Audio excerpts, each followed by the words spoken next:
Hello বন্ধুরা, Ramesh competition blog চ্যানেলে সর্ববন্ধুকে স্বাগত জানাই আবার একটি নতুন আপডেটমূলক ভিডিও নিয়ে। তো বেলপাহাড়ি বক্স কম্পিটিশন নিয়ে তোমাদের অনেকের মনে অনেক রকম প্রশ্ন ছিল, তো সেগুলো কিন্তু অনেকটাই আমি ক্লিয়ার করে দিয়েছিলাম। ও এর আগের ভিডিও, বেলপাহাড়ির আগের একটা ভিডিও আছে, তোমরা চাইলে কিন্তু সেই ভিডিওটা তোমরা দেখে আসতে পারো। তো সেখানে কিন্তু তোমাদের যার ডাউট ছিল সেগুলো কিন্তু আমি ক্লিয়ার করে দিয়েছিলাম। আর এই ভিডিওতে কিন্তু এখনও যাদের ডাউট রয়েছে তাদের ডাউট আমি অবশ্যই এই ভিডিওর মাধ্যমে ক্লিয়ার করে দেবো। তো কম্পিটিশান আদৌ হবে কি না, তো হলেও কোন কোন সেট আপ আসছে, কম্পিটিশান কী পজিশনে হবে, সব কিছু আমি বলবো। তো এই আপডেটটা কিন্তু আমি আজকে সকালেই পেয়েছি, তো সেই জন্য ভিডিওটা করতে একটু দেরি হয়ে গেল, তো অবশ্যই আমি ক্ষমা চেয়ে নেব। তো চলো বন্ধুরা, বেশি কথা না বলে ভিডিওটা শুরু করি। তো ভিডিওটা শুরু করার আগে ছোট্ট একটি রিকোয়েস্ট, যারা আমার চ্যানেলে নতুন তো অবশ্যই তারা চ্যানেলটাকে সাবস্ক্রাইব করে নেবে, কারণ এরকম নিত্য নতুন কম্পিটিশানমূলক ভিডিও বা এরকম কম্পিটিশানের আপডেট তোমরা সবার আগে পেয়ে যাবে। আর যারা কিন্তু চ্যানেলটা সাবস্ক্রাইব করে দেবে তাদেরকে অসংখ্য ধন্যবাদ জানাচ্ছি। তো চলো আর বেশি কথা বলবো না, ভিডিওটা শুরু করি।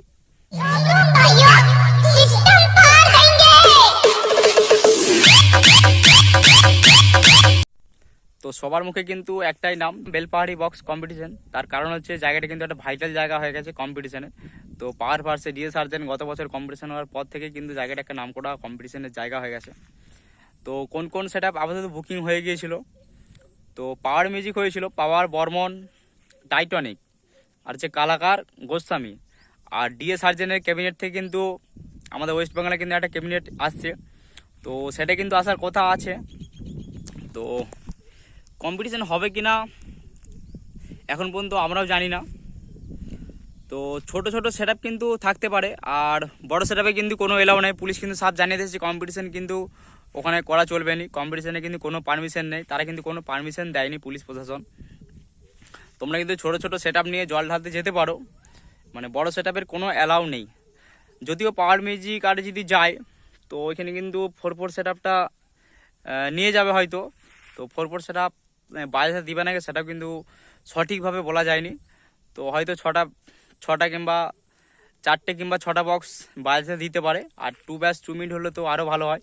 তো আপাতত কিন্তু ছোট ছোট বক্স নিয়ে তোমরা যেতে পারো, এটা হচ্ছে মূল মুদ্রা কথা।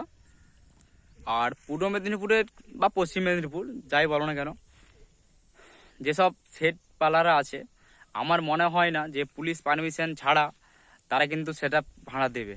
তো জানি না কি হবে।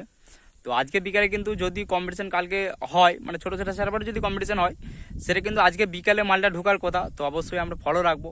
তো আমার মনে হয় না পুলিশ পারমিশন ছাড়া কোনো সেট কিন্তু ভাড়া দেবে বা বড় বড় বড় সেট নিয়ে যাবে। তো দেখা যাক এবারে, তো এবার দেখা যাক কি হয়। তো বন্ধুরা, এই ছিল আজকের আপডেট ভিডিও। তো ভিডিওটা কেমন লাগলো সেটা অবশ্যই তোমরা কমেন্ট সেকশনে কমেন্ট করে জানাও। তো বন্ধুরা, খুবই খারাপ লাগছে, তার কারণ হচ্ছে বেলপাহাড়ির মতো একটা বড় জায়গার কম্পিটিশান কিন্তু টোটালি বন্ধ হয়ে যাচ্ছে। প্রশাসন কিন্তু কোনো পারমিশন দেয়নি, সেই জন্য কিন্তু খুবই খারাপ লাগছে। তো এই যে খারাপ লাগা, এটা কিন্তু সাধারণত যেসব ডিজে লাভার আছো বা যেসব ইউটিউবার আছো তাদের কিন্তু বিশেষ করে বুঝতে পারছো যে অত বড় একটা জায়গার কম্পিটিশান বন্ধ হওয়া মানে কতটা বেদনাদায়ক খবর। কম্পিটিশান কিন্তু আপাতত এবছর হবে না, তো অবশ্যই আমরা আশা রাখবো আগের বছর অবশ্যই কম্পিটিশান হওয়ার। তো দেখা যাক সামনের বছর কি হয়। তো এই ছিল আজকের ভিডিওটা কেমন লাগলো সেটা অবশ্যই তোমরা কমেন্ট সেকশনে কমেন্ট করে জানাও। আর যে সকল বন্ধুরা ভিডিওটা ফুল ওয়াচ করেছো তাদেরকে অসংখ্য ধন্যবাদ। তো আজকে এই ভিডিওটা এই পর্যন্ত, দেখা হচ্ছে নেক্সট ভিডিও। ততক্ষণ সবাই সুস্থ থাকবে, ভালো থাকবে, বাই।